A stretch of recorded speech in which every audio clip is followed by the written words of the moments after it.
Well, we had one of the biggest weekends in wrestling history.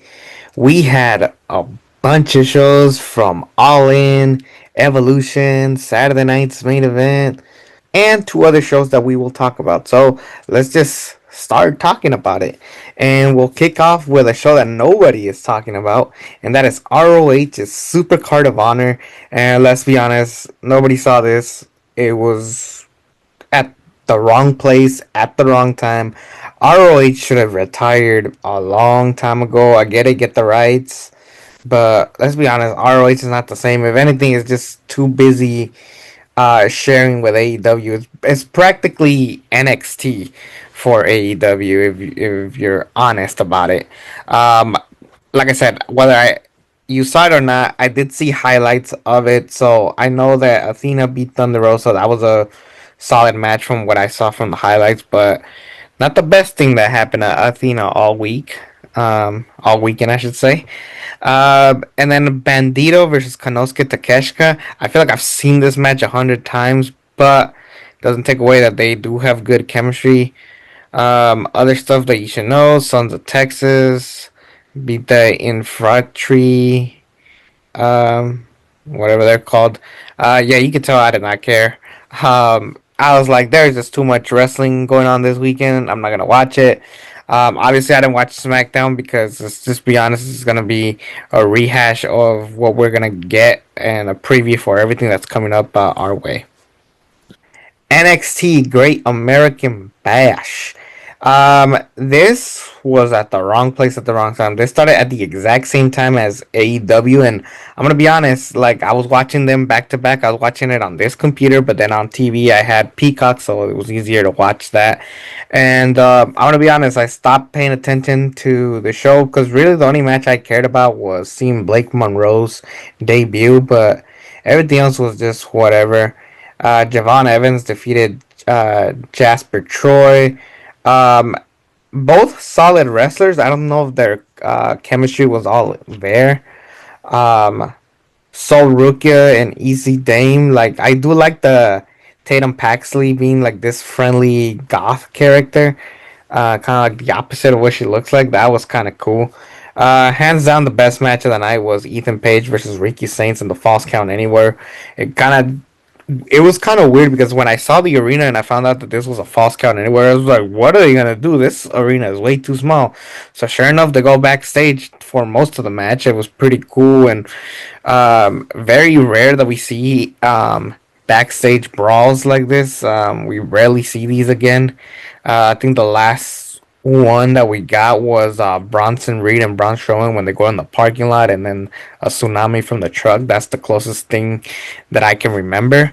But it ends with Ethan Page giving the Razor's Edge, that's what I'm calling it, to Ricky Saints all the way into a bunch of tables. There is this part where Jasper Troy helps Ethan Page get the victory when they do go backstage. I did not expect Ethan Page to be a better North American champion than he would an NXT champion. Granted, his time as an NXT champion really was just a transition because we all knew Trick Williams was going to win it back anyways. Now that Ethan Page finished off with Ricky Saints, I'm just like, who is going to take the belt off of him?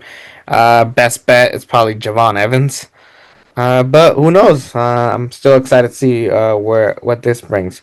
We had a TNA contract signing between Mike Santana, Joe Hendry, and Trick Williams. This TNA NXT um, combo has been very. I'm very divided on it because in one hand it's very clear that it's just so they can get Joe Hendry, but at the same time it's just like I really wish that we went back to other companies taking over. I remember in 2014, 13, 15, around that era, we had everybody doing their own thing. I do like them collabing from time to time, but now it's just over repetitive.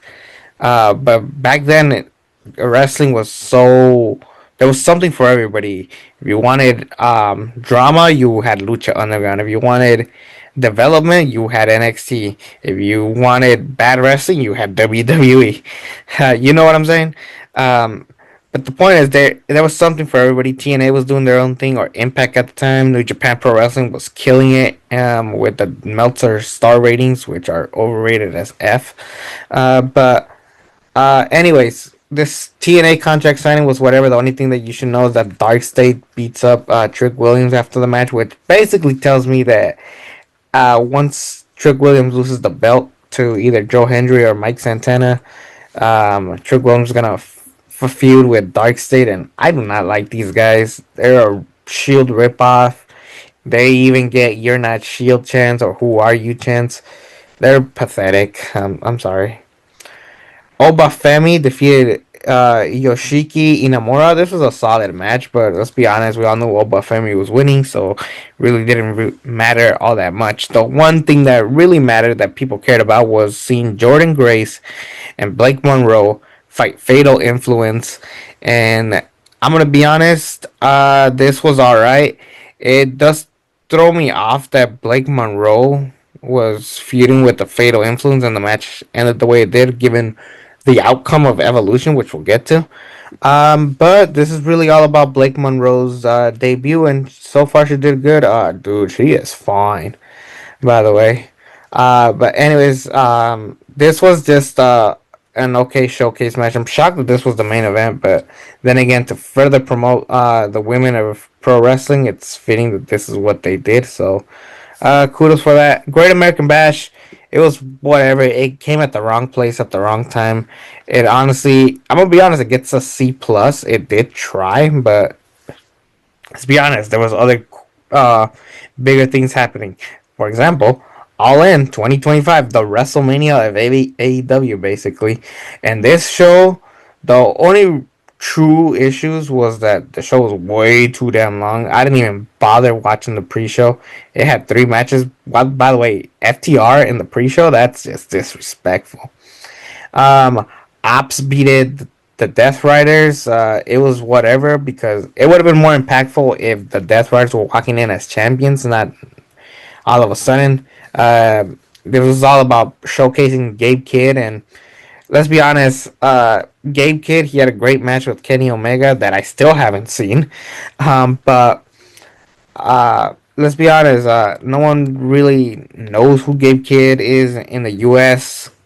But whatever. They really are trying to give this guy a chance, and maybe down the road, but maybe with the better writing, I would say. Anyways, it looks like they're gonna go back for these belts because they get their ass kicked after the match. I'm gonna talk about the Casino Gauntlets back to back because I'm gonna be honest, I don't care about this stipulation. It's kind of like a reverse Royal Rumble, which I don't know how you do that. It's supposed to be 20 participants, but the timing stops whenever it conveniently. It's supposed to be like every 90 seconds or every 2 minutes, but it doesn't feel that way. Sometimes people come out way too soon, way too fast. And it was very clear who was winning just based on the names. Unless we were getting a surprise entrant, we weren't gonna get anything truly surprising because the winners were Athena and MJF, as everybody predicted. I think it's time for MJF to go back to the world title picture, and Athena, while she is the ROH champion, it's time for her to get real gold. So I'm just calling it like it is. Then we had a four-way match for the vacant TNT championship. I'm gonna say something very blunt, and I do feel bad for Adam Cole for being injured, but this man's been injured ever since he came to AEW. He got injured when he won the Owen Hart Cup. He got injured during the feud with MJF, and he got injured now. And at this point, I'm pretty sure he's just ready to retire at this point, like just based on his speech. I think that is the safe bet. But I mean, I can't really tell him what to do. It's his life, his whatever he wants to do. With that said, we did have Kyle Fletcher, who I thought was gonna win because this was the original plan. It was supposed to be Adam Cole and Kyle Fletcher. Instead, we got Kyle Fletcher fighting Daniel Garcia, Dustin Rhodes, and Sammy Guevara. And the biggest curveball of all, Dustin Rhodes wins. Very random. I'm pretty sure this was just their way of keeping him around so he doesn't go to WWE. Regardless, it is cool to see Dustin Rhodes win a singles title ever since joining AEW. He's mainly only won ROH Tag Gold with Sammy Guevara, who wasn't Sammy Guevara one of the four pillars at one point. What happened to that? Then we get the first really good match of AEW, and it was a good stipulation. It was a tag team match between the Young Bucks and Swerve Strickland and Will Ospreay. If the Young Bucks lost, they are stripped from their VP titles, and if Ospreay and Strickland win, they cannot compete for the AEW World Championship for a year. And I think that made it a lot edgier, and I think it made it a lot cooler for this match to happen, because just a regular tag match is just like, no, we don't need that. But giving this stipulation, it kind of helped it a lot, and it helped us be more invested in it. And that's what I'm talking about. You need stakes for these matches, and it's something that AEW has been lacking on, but they got it right here. And it's fitting that it's Will Ospreay and Swerve Strickland, two of the best wrestlers in AEW, having a tag match with the greatest tag team in AEW. Honestly, either that or FTR, but Young Bucks don't have that VP position. Uh, let's talk about the entrances real quick. Will Ospreay kind of repeated his Assassin's Creed entrance from last year. Swerve Strickland had JoJo, Bray Wyatt's wife, there, and singing "Ain't Nobody," which was awesome. And then Swerve Strickland comes out. Young Bucks come out in a boat like they're patriots. The match, like I said, was solid gold. The Young Bucks are a lot slower, but they're still not bad. I do like Swerve Strickland and Will Ospreay sharing finishers. I do like that they did not have to, what's it called, completely be agreements with each other. Like, they didn't have to agree on everything. There's a point where they were fighting to be in the match, and like, I got this, no, I got this. Then they realized they had to work as a team to beat the Young Bucks, and sure enough, that's what happened. Swerve Strickland and Will Ospreay win, and up to this point, we had a lot of matches that I didn't really care too much about, outside of its results, of course. But this was the first match that I was truly invested in. The Hurt Syndicate defeated Jet Speed, Kevin Knight, and Speedball Mike Bailey, and the Patriarchy, Christian Cage, and Nick Wayne.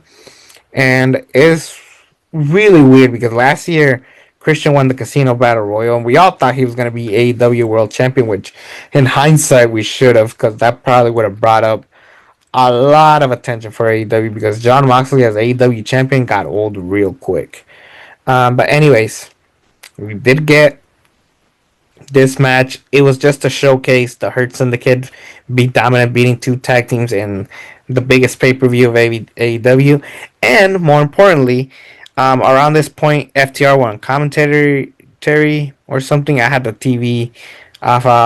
I was doing some stuff, but I was paying attention to the show, sorta. But I know FTR was there, and then they attacked Christian, and this leads to Edge, or I'm sorry, Cope, to come back and help Christian. And it looks like we're slowly getting the OG version of Christian Cage, teaming up with Cope, Edge. I'm calling him Edge and Christian. Let's be real. That's who they are, Edge and Christian. And I'm pretty sure they're gonna fight the Hurt Syndicate at All Out. Will they win? I don't know. But this is definitely the first true challenge for Bobby Lashley and Shelton Benjamin ever since winning tag team gold. I don't hate the fact that they squash all their tag teams. They kind of need that. And then have the workhorses be workhorses. I think they're booking the Hurt Syndicate kind of like how they're booking Rhea Ripley when she was world champion, where she would squash everybody who gets in her way, unless they were like a big name like a Nia Jax or Becky Lynch or Charlotte Flair. I think they're waiting for that for the Hurt Syndicate, and I'm pretty sure Edge and Christian are going to be their first true challenge as AEW Tag Team Champions. So kudos for that. Then we have the triple main event. They love calling them that, but there's really only one main event. But let's start off with the first main event. Timeless Turning Storm versus Mercedes Moné. At first, I did not like the idea of Mercedes Moné being at this point because she is over pushed to death. And then maybe this was the whole purpose of it. And then I was rooting for Toni Storm. She has been a badass ever since she came to AEW. WWE dropped the ball. Granted, Toni Storm started very bland, and then she got better as time went on. So I'm happy for that for Mercedes Monet. Um, what do I think about this match? Pretty awesome. The back and forth, this definitely showed us that Mercedes Moné still got it. Toni Storm, still a great character. And after that show stealing performance last year, overshadowing Mercedes Moné and Britt Baker, her and Mariah May killed it. And now Blake Monroe, Mariah May, whatever you want to call her, she's doing great things in NXT. But anyways, this match really good back and forth, and this was the first time Mercedes Moné ever lost in AEW, so that was huge on their part. So I'm excited to see where this leads to in her story. But she didn't get the big one. Mercedes Moné has every belt, but she does not have the one that she truly wants.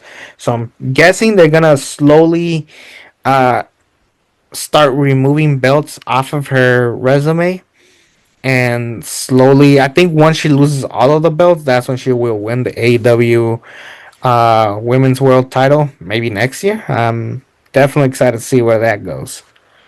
Yeah. Then we had the match I was looking forward to. The reason why I even paid attention to AEW, we got Kazuchika Okada versus Kenny Omega, winner take all, Continental Championship, International Champion.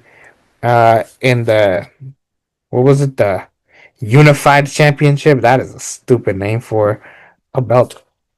We have the match, and this took a similar route to AJ Nakamura in the sense that the show is way too long, so a lot of people were tired, and also, um, Japan matches do not go the same in the US. If I'm making sense. What I mean by that is, AJ and Nakamura, we all thought it was going to be the match of the year, match of the night at WrestleMania, and it was a solid match, but it wasn't as good as it was at Wrestle Kingdom. Now, this match with Okada and Omega was really good. It was a great match, but it wasn't as popular as the Japan matches. Those four matches that they had in Japan were top tier um, matches. I don't know about giving them 7 stars like Dave Meltzer does, but this was a good match. I think what takes an effect was the fact that Kenny Omega is not the same, especially after his illness. I know he has to slow down a bit, but he definitely did the best that he could. And then Don Callis interfering is so annoying. I don't like when Don Callis interferes too much. It just takes away from the show too for me. But I don't know. Don Callis is a little too much, but it doesn't take away from how good the match still really was. And I do like the back and forth. Even when the bell rang, the crowd was like, oh my god, it's really happening. Kota Ibushi was on the show, by the way. He was part of the Casino Battle Royal or the Casino Gauntlet. Okada winning was great, but I know deep down we're gonna eventually have Omega either win it back or maybe Kota Ibushi is officially signed to AEW and we have him take the belt. I really wish we have more Kota Ibushi. I know he's very picky on signing into anything, so he's doing this, but I'm okay with it. But to me, the best part of this entire show was Hangman Adam Page versus John Moxley in the Texas Death Match World Heavyweight Championship. Now, funny thing about this match, when this match started, Saturday night's main event just started. So I missed the first hour of Saturday night's main event, and I'll get to that when I get to it because there was no way I was gonna miss Hangman Page versus John Moxley. And this was an amazing match. It was brutal as hell.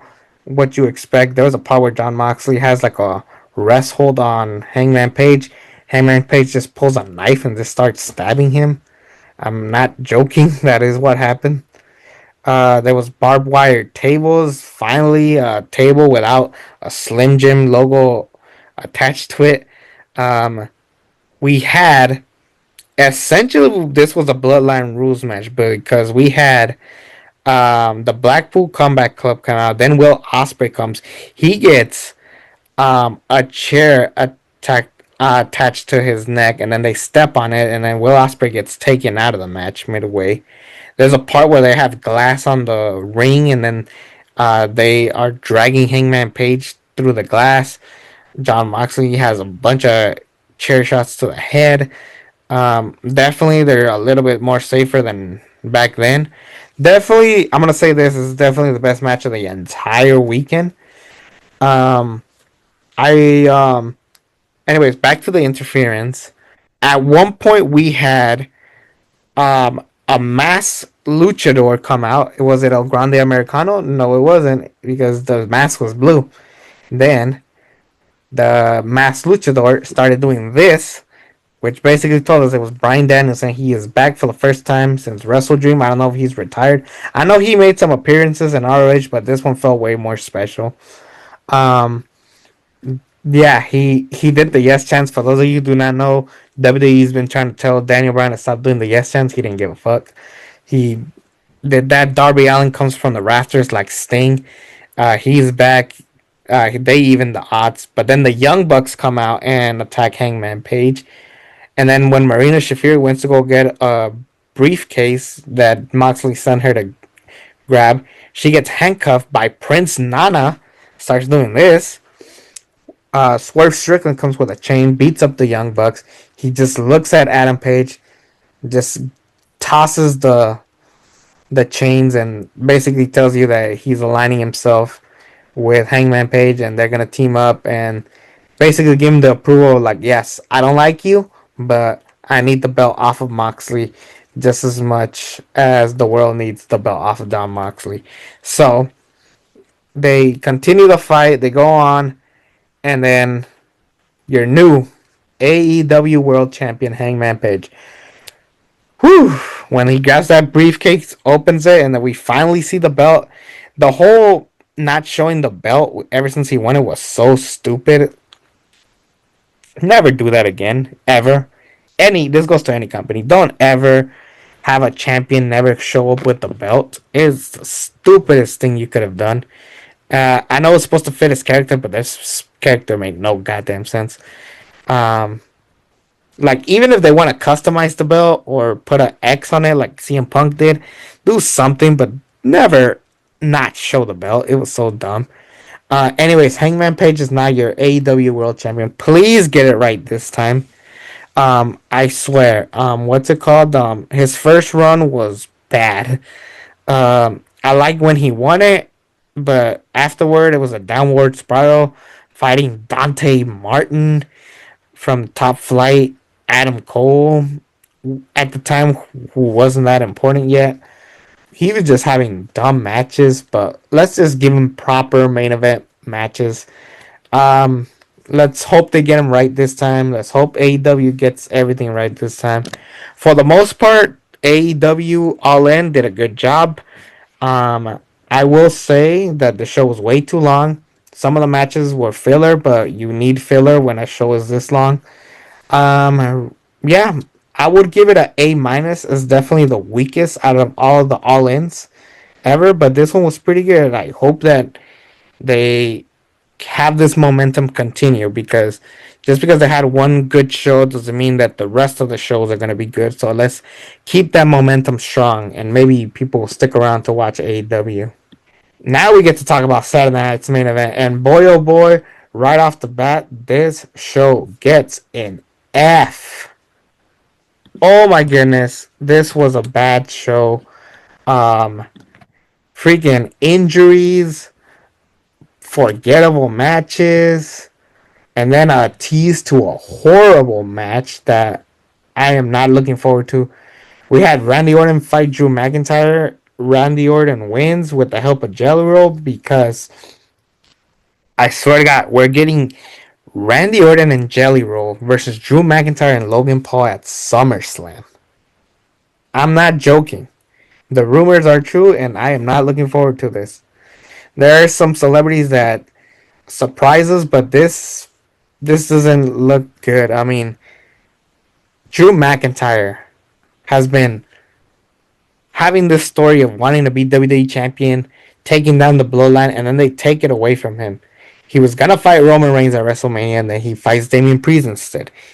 He was gonna go for the WWE championship, but then he is in this garbage. I really hope Drew McIntyre leaves, and then they realize that they screwed up. That's how they learn. And I'm not a big fan of what they're doing with Drew McIntyre. Randy Orton, he's already a well-established star. He can do whatever he wants up to this point. Logan Paul, get out of my screen, you jackass. Solo Sikoa versus Jimmy Uso. You know it's bad when this is the best match of the show. It was an alright match. The real important thing is that Jacob Fatu comes back and tries to even the odds. I'm guessing we're gonna get Talatonga, aka Hikuleo versus Jacob Fatu, but obviously we're gonna get Jacob versus Solo at SummerSlam. Um, I kind of wish that we do a rematch with Jimmy and Solo. That's when we have Jacob Fatu come back, and then Jimmy Uso wins the U.S. title. Seth Rollins versus LA Knight. This is only infamous for Seth Rollins' injury, which we're all hoping it's gonna be temporary. Hopefully, he doesn't have to leave for a couple months because he's the best thing going.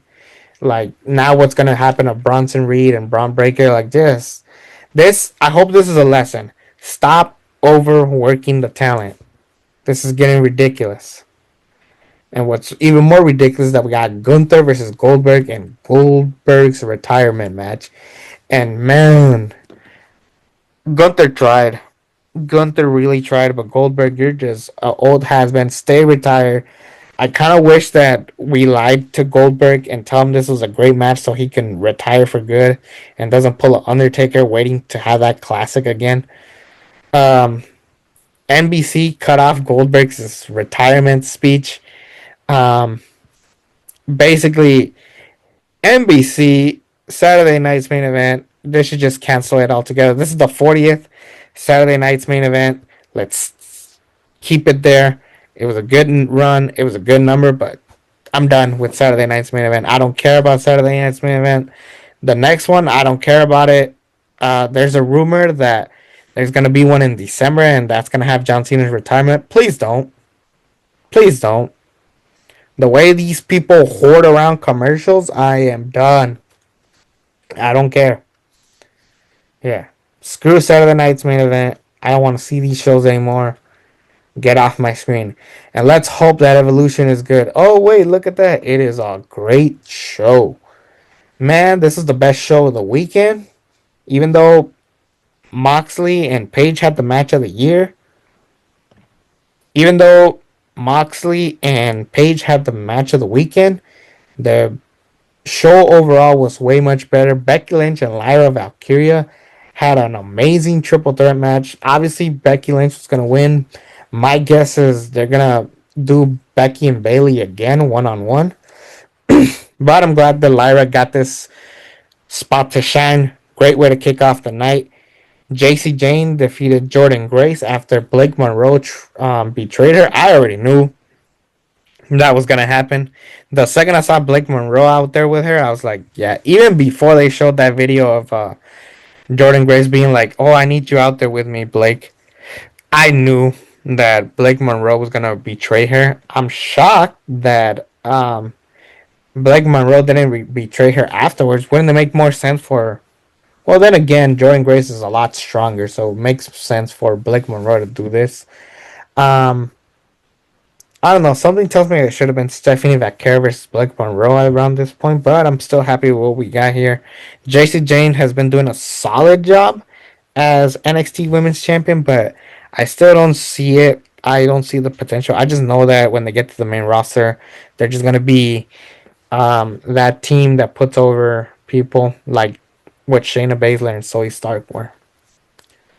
Judgment Day beat Charlotte Flair and Alexa Bliss, Sol Ruka and Zarya, and the Kabuki Warriors, Asuka and Kairi Sane. Solid tag team match.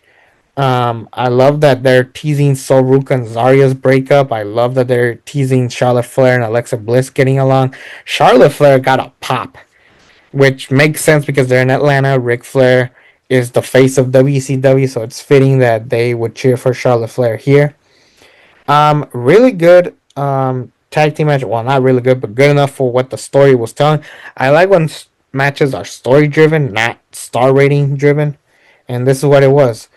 Would Raquel Rodriguez and Roxanne Perez get along? So far, they're still teasing the "I don't trust you," but I think slowly but surely, Roxanne Perez and Raquel Rodriguez will be a tag team that'll get along just fine. And I love that Raquel Rodriguez got the pin. They're finally pushing Raquel Rodriguez. She wasn't that great. She's still vanilla. I'm not a big fan of her wrestling, but she has some moves and she has a character, sort of. Let's stop giving her the microphone. I'm telling you that right now. Tiffany Stratton versus Trish Stratus. And now, this match was okay. It wasn't that good. And I'm really starting to question whether or not Tiffany Stratton is the problem or her opponents are. Because the Charlotte Flair match was disappointing. It was very clear that both women didn't want to fight each other. These two women wanted to fight each other. But something about Tiffany Stratton, I don't know, her babyface run doesn't work. I kind of wish she went back to a heel. Maybe she will at SummerSlam. But she needs to go back to a heel. Tiffany Stratton, as great as she is in the ring, her character work is so much better as a heel. As a babyface, I just don't see her as a babyface. She just doesn't play the part right. It's kind of like what Blake Monroe did. Like, the only reason why she came out as a babyface because she's sexy. Calling it like it is. Anyways, um, Tiffany Stratton needs to turn heel, and they kind of teased it here the way she was just like doing this with Trish Stratus when she lost. So hopefully this does lead to her turning heel. I'm a little shocked that Naomi didn't even dare to appear in the middle of the match. More on Naomi later. Or more on Naomi now, actually, because Naomi fights Jade Cargill in a no holds barred match with special guest referee Bianca Belair. Oh, by the way, at Saturday night's main event, they fight, and then that's when they announce Bianca was going to be the referee. This match was pretty good. I actually really enjoyed it. It's hands down the best singles match of Jade Cargill's career in WWE. I don't really remember a lot of great matches from her in AEW, but this is a really good one. There's a part where they throw Jade Cargill to the TV monitor by the announce table, and the TV pops, smoke comes out. It was brutal. It was violent for 11 minutes, for the most violent you'll get from WWE. It ain't AEW violent, but Jade Cargill and Naomi had a solid match. Jade Cargill wins. Uh, Great for her to look strong, and like I said, it's time to turn Tiffany heel, and it's time to keep Jade Cargill a babyface. So I think that's the route that we're going with, and I'm looking forward to see what's next. Evolution Battle Royal. I don't get it. Um, Solid match. I love the interactions with certain characters. Jada Parker got a freaking standing ovation. They booed her when she got out. Kaylani Jordan did a Kofi spot essentially. Um, Pretty much this was built for NXT talent. We already knew who the talent of WWE were. We already know who they are. It was time to establish who the NXT girls were. Kaylani Jordan, like I said, did the Kofi spot. Jada Parker was already very popular. Lola Vice was the dancer. She did the dance with Nikki Bella. They did a lot of cool stuff. No nostalgia. Like every woman that was a legend was sitting at ringside. We had freaking Vicky Guerrero, Mark Henry, not a woman, but you know what I mean. Um, Freaking Tori Wilson, Molly Holly, Jacqueline, Jazz, um, Alundra Blaze, Leilani Kai, I believe that was her name. They were all there. How is Leilani Kai not in the Hall of Fame? But anyways, we get to the final three: Stephanie Vaquer, Nia Jax, and Lash Legend. One from each brand. Nia Jax representing SmackDown, Stephanie Vaquer representing Raw, and Lash Legend representing NXT. And we all know Stephanie Vaquer was gonna win. And I was like, great, it's gonna be Nia and Vaquer again. And no, it was Lash Legend. Now, when I said I don't get this, I don't get why the main roster sees something in Lash Legend, but NXT doesn't. I really don't get that part. But anyways, Devil's Kiss to Lash Legend gets thrown over the rope, and Stephanie Vaquer is going to be competing at Clash in Paris for a world title. My guess is the women's world title. I don't know what's going to happen, but I'm excited.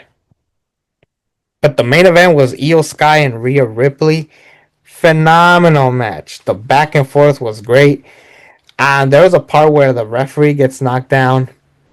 Rhea Ripley does the Riptide. 1, 2, 3, 4, 5, 6, 7, 8, 9. You get the point. This basically tells us that Rhea Ripley can beat Io Sky. The question is, when will she beat Io Sky? They actually brawl to the crowd. They slowly tease a Rhea Ripley heel turn, which is very desperate. I'm waiting for a Rhea Ripley heel turn. I think this is necessary for her. Io Sky did some great moves. There's a top rope. She did a dive from the crowd. It was badass. There was like these speaker sets, and then she just jumps from it. Initially, Rhea Ripley was gonna throw her over, but it didn't work out for her. Eventually, they make it back to the ring. Io Sky does her finishers, moonsault, 1, 2, kick out. And then it looks like Rhea Ripley was going to do the riptide from the top rope.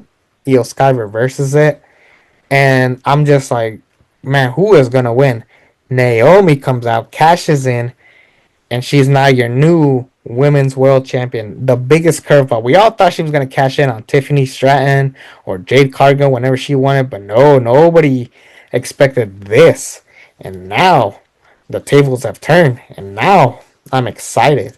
What is SummerSlam going to look like for the Women's World Championship? I don't know, but I am excited. That's how much I'll tell you.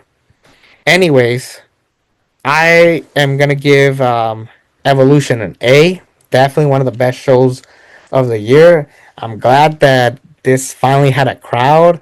This finally built the women up. I'm looking forward to what the women do in WWE now. Triple H, stop overworking your talent. Stop it. Just give these guys a break so they don't get injured. Let's hope that Raw is good tonight. I'm not going to review it unless something big happens. I'm probably going to just do like a mini video on my phone, just like I did with freaking, what's it called? Superman, the movie. By the way, go out of your way to watch Superman. It's a really good one. This weekend was pretty stacked. As you could tell, this is a long video. But I'm looking forward to see what the future brings. So, anyways, thank you all for watching and subscribe, please. Anyway, see you later.